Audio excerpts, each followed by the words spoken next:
Hi everyone! Today on this video, I will share with you how to do DIY eyes mask to get rid of dark circle under your eyes. Let's do it!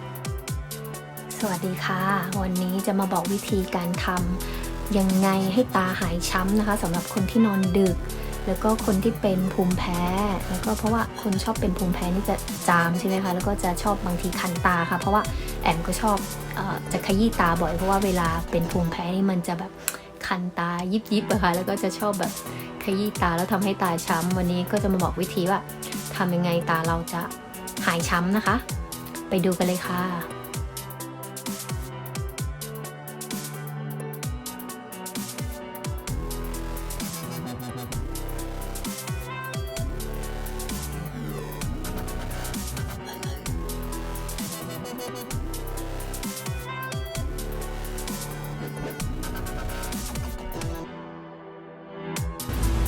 Don't forget to subscribe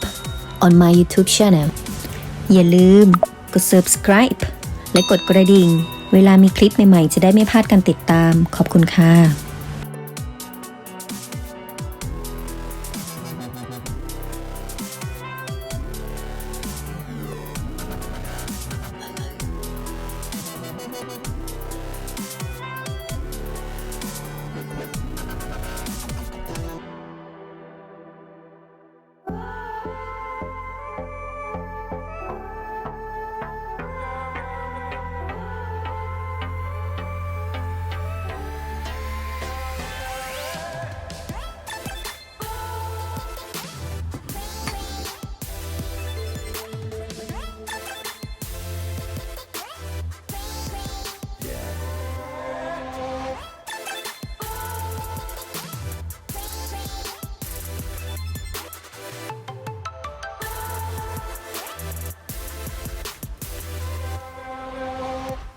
หลังจากที่เราผสมทุกอย่างแล้วนะคะเราก็จะมาทาใต้ตาค่ะ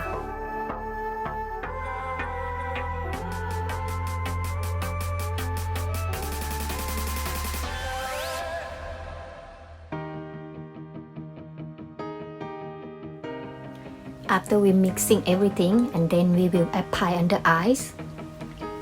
หลังจากที่เราผสมทุกอย่างรวมกันแล้วนะคะเราก็จะเอามาทาใต้ตาค่ะก็ล้างมือสะอาดแล้วนะคะก็จะใช้นิ้วนะคะก็ทาค่ะ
And then we will leave it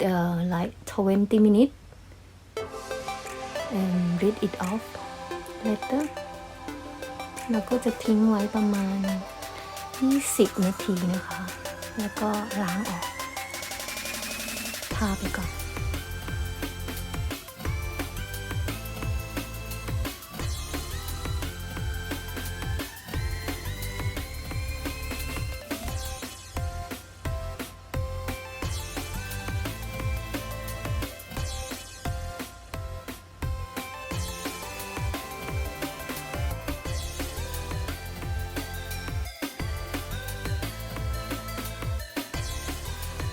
and then I will put cotton pad soak in milk and after that I will put under my eyes leave it 20 minutes and rinse it off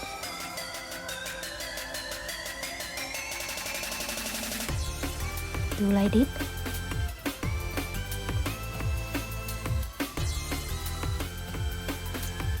but if you have time like you can leave till 30 minutes till the cotton pad dry แล้วเราก็จะเอาสำลีนะคะนี่ค่ะที่ชุบนมอะค่ะแปะตรงใต้ตาค่ะ Leave cotton pad under your eye till it dry. After that you can wash your face.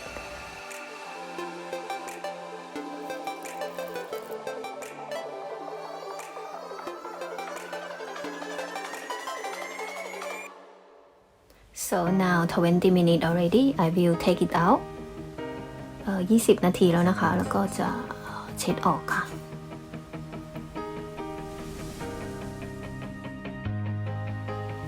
And then I will soak the cotton with milk. Clean under my eyes first.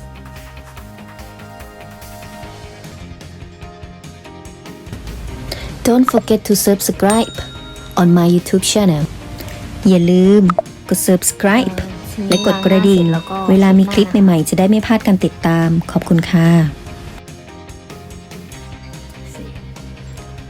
And then under your eye is don't have yellow color and the dark circle is like get better. You should try it. And then you can see like the yellow color disappear and dark circle disappear too. You should try it and then you have like brighten eye. อย่าลืมลองกันนะคะ เจอกันวิดีโอหน้าค่ะ บ๊ายบายค่ะ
You should try it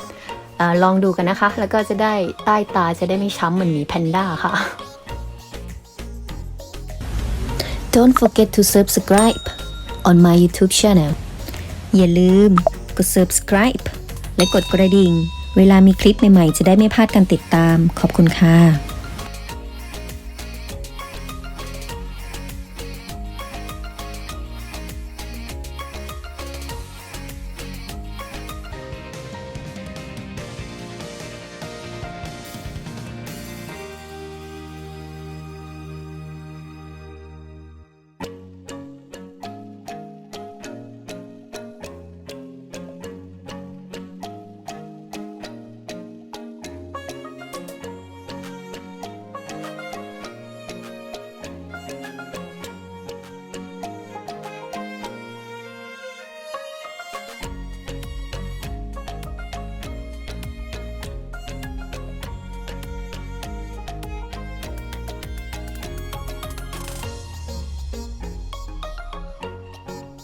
You should try it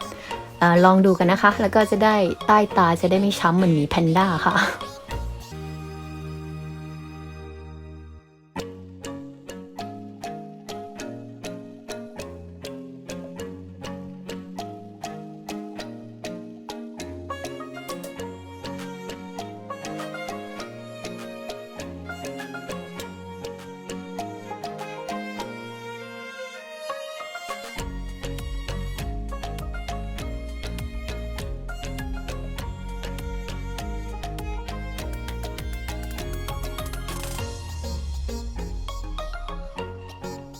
You should try it